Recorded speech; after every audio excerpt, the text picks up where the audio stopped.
You are the people of nations. You are the people of international. I command that grace you are already received in the name of Jesus. ఆ కృప మీరు already పొందుకొని ఉన్నారంట. ఎవరైతే ఫోకస్తో ఈ వాక్యాన్ని నేర్చుకొని ముందుకెళ్తున్నారో ఒకరోజు వాళ్ళ లైఫ్ చూస్తారు. You will not handle them. You will not have a power to deal with them. వాళ్ళు పక్షిరాజు లాంటి వాళ్ళుగా తయారయ్యి ఎక్కడికో ఎగిరిపోతారంట. సంఘంలో కొంతమంది చూస్తూ ఉంటారంట. పక్షిరాజు చూస్తున్న వారిగా ఉంటారా, ఎగిరేవారిగా ఉంటారా, ఎవరి చేతిలో ఉందంటది? మీ చేతిలోనే దేవుడు పెట్టాడు. దేవుని చిత్తమై లేదు, అది మీ చిత్తమై ఉన్నది. ఎవరిని ఏది ఏర్పాటు చేసుకుంటున్నారో దాన్ని బట్టే మీ లైఫ్ డిజైన్ చేయబడుతుంది. ఈరోజు నేను పక్షిరాజు లాంటి ఆ ఒక రెక్కలు చాపి పైకి ఎగరాలి అనుకుంటున్నప్పుడు you have to receive the pain, whatever that eagle has the pain. ఆ పక్షిరాజు ఏ నొప్పితో ఉంటుంది, ఆ నొప్పి ఎంత నొప్పిగా ఉంటుందో దానికి తెలుసు. ఆ నొప్పి తర్వాత ఎంత పైకి ఎగరాలో దానికి తెలుసు. Before you enter in to the realms you have a pain. నీ ప్రతి నొప్పి నేనేం చేస్తుంది, ఎగిరిస్తుందంట, ఎగిరిపిస్తుందంట.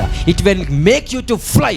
అంటే నిన్ను ఎగిరిపించేది ఏంటో తెలుసా? నీ కష్టం, నీ సమస్య, నీ నొప్పి ఆ విధమైన రెలమ్స్లో పంపిస్తుంది. Hallelujah, hallelujah. Your problems never kill you. నీ సమస్య నిన్ను ఎప్పుడు చంపదండి, నిన్ను లేవనెత్తుతాది.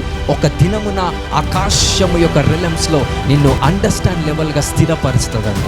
So Satan doesn't have power to raise you.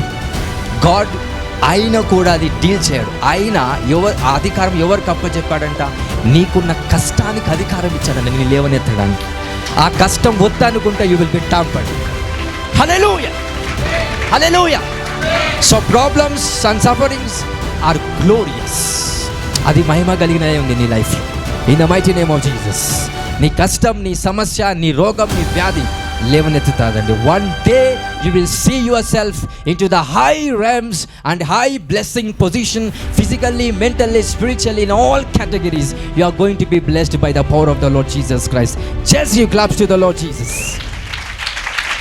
Hallelujah, hallelujah, hallelujah.